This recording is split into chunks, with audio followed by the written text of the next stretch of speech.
Bom, a gente pode dizer também que a rotação é um movimento periódico.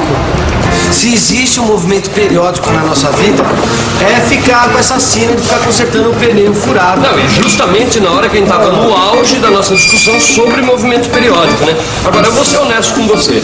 Na verdade, eu ainda não entendi a diferença entre movimento de rotação e movimento periódico. Mas será, o Benedito? Ué, não entendi, Gil. Já expliquei mais de 1000 vezes. Tá bom, mas continuei sem entender. Movimento de rotação é um movimento periódico. Imagina esse pneu girando, certo? Tá. Durante esse movimento, cada ponto do pneu descreve circunferências continuamente. Tá certo? Tá certo. Então, ó, eu vou dar um exemplo melhor pra você aqui. Olha só.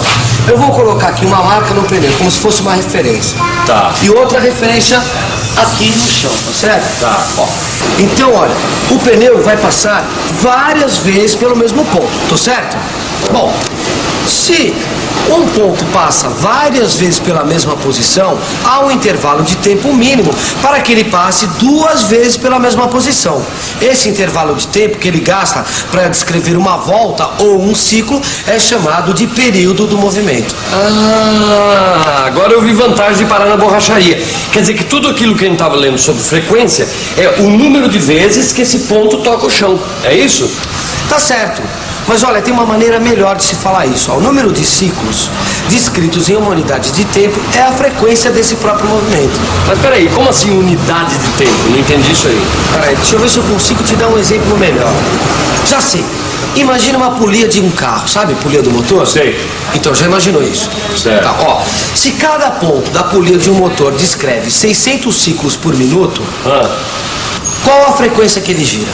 Bom, diria que é uma frequência de 600 ciclos por minuto, não é isso? Ah, tá certo. Só que nesse caso, em vez de ciclos, usa-se rotações. Então fica assim, 600 RPM. Logo, nesse caso, a frequência é de 600 rotações por minuto. Entendeu?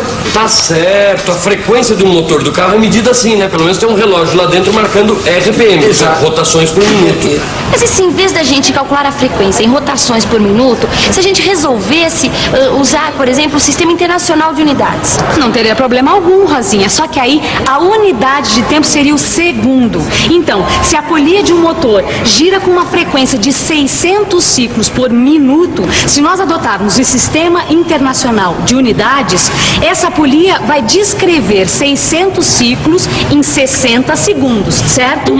Então, para calcular, para achar a frequência, é só fazer o cálculo de 600 ciclos dividido por 60 segundos, que vai dar 10 ciclos por segundo.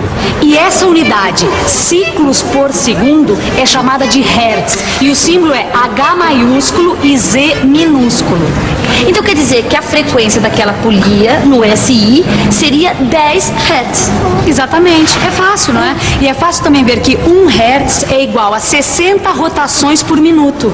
Mas tem uma outra coisa que eu não entendo muito bem nessa história de rotação.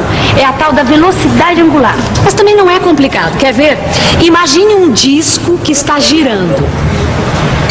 Agora imagine que esse disco gire num determinado intervalo de tempo.